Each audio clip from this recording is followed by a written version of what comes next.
Hello, and welcome to this roundup of my 5 favorite romance novels that I read this month. I'm Olivia, your favorite resource for book recommendations you can easily screenshot. You're watching Random Olive Reads.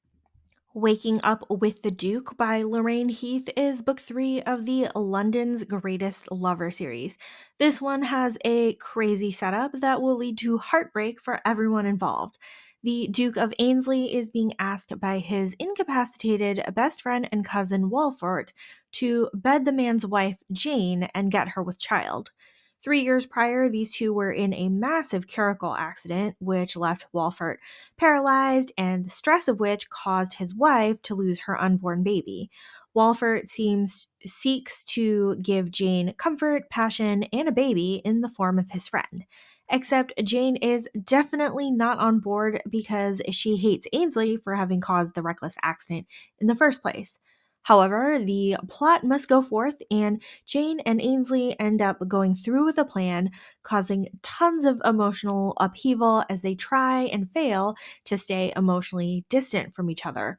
It's a guilt trip all around and even more heartbreak coming up. If you want to feel feelings, this is the book for you. Something Wild and Wonderful by Anita Kelly is book 2 of the Nashville Love series. We're on the Pacific Crest Trail in this one, where two strangers meet, hike, and fall in love. Alexei is reevaluating his life after his parents disowned him for being gay, and he's trying to work through his grief and life plan alone on the trail. A chance meeting with Ben and a reluctant friendship develops and causes Alexei to learn more about himself and his happiness along the way.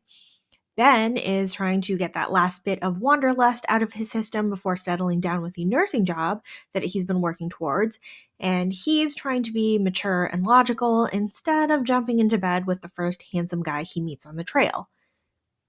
Both of these men are insecure and slightly damaged from their past experiences, Alexei especially, but it's clear that the trail and its physical exertions help to bring peace and clarity to everyone involved.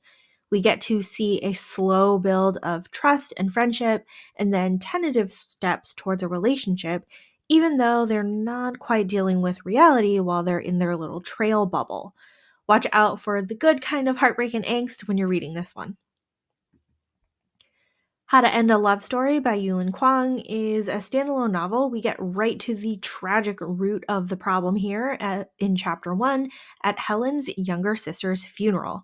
Turns out Helen's 16-year-old sister jumped in front of high school all-star Grant's moving vehicle. Clearly, it's not his fault, but still causing lots of grief and resentment for Helen and her family.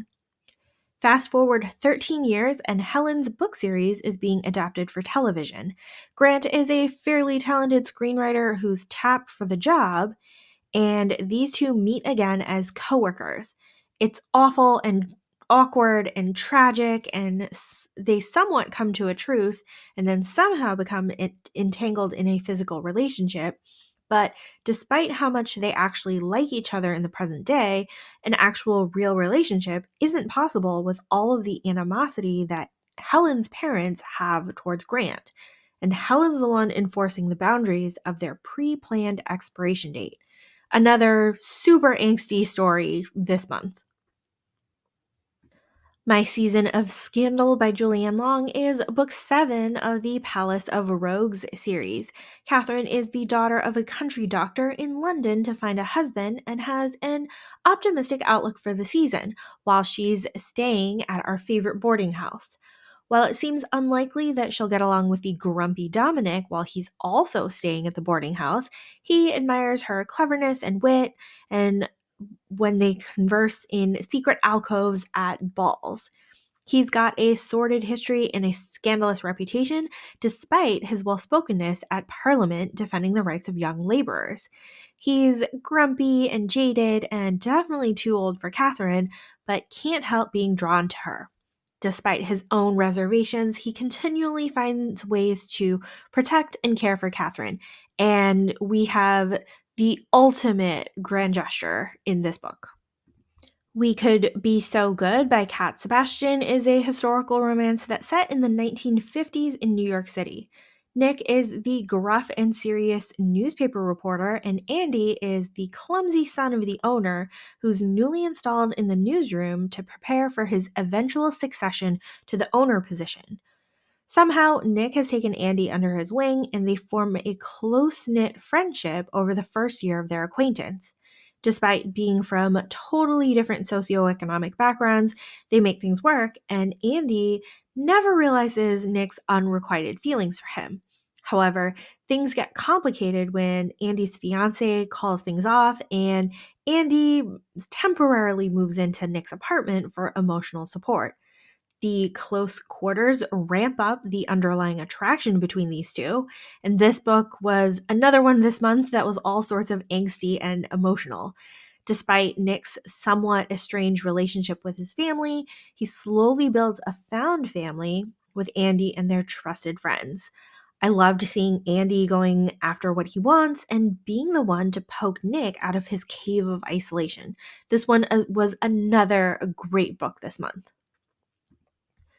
Thank you so much for watching this video. Hopefully you've decided to add just all 5 of these books to your TBR. If you want to feel feelings, these 5 are it for you.